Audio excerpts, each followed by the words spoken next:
Every day, Sir Topham Hatt came to the station to catch his train. "Hello," he always said to Thomas. "Don't let the silly freight cars tease you. Remember, you have an important job as a special helper in the train yard."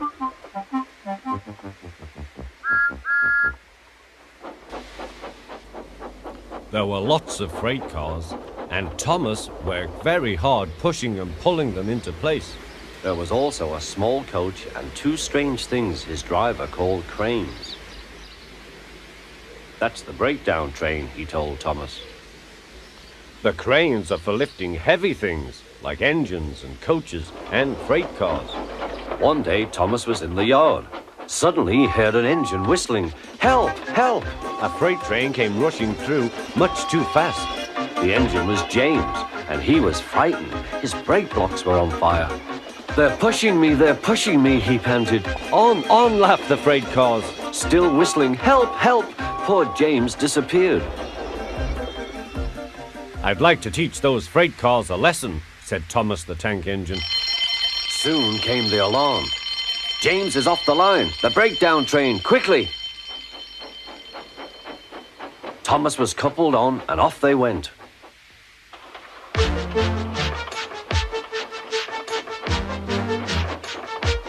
Thomas worked his hardest. "Hurry, hurry, hurry," he puffed. He wasn't pretending to be like Gordon. He really meant it.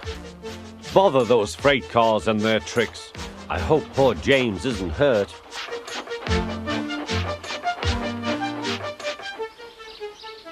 James's driver and fireman were feeling him all over to see if he was hurt. "Never mind, James," they said. "It was those silly freight cars on your old wooden brakes that caused the accident." Thomas pushed the breakdown train alongside. Then he pulled away the unhurt freight cars. Oh dear, they groaned.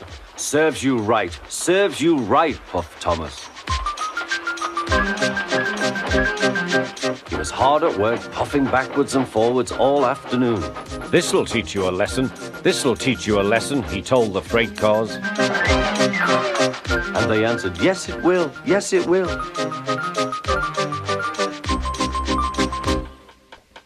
They left the broken cars, then with two cranes they put James back on the rails.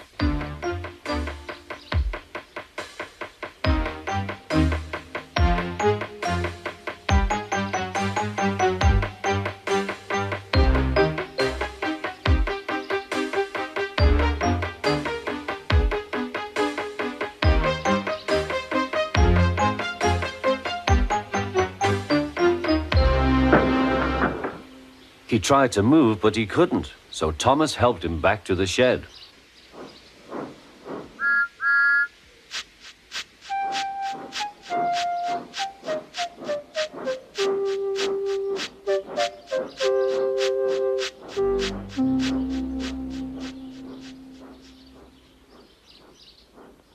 Sir Topham Hatt was waiting anxiously for them. Well, Thomas, he said, I've heard all about it and I'm very pleased with you. You're a really useful engine. James shall have some proper brakes and a new coat of paint.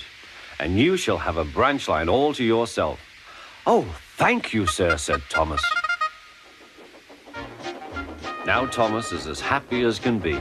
He has a branch line and two coaches called Annie and Clarabel. He puffs proudly backwards and forwards with them all day.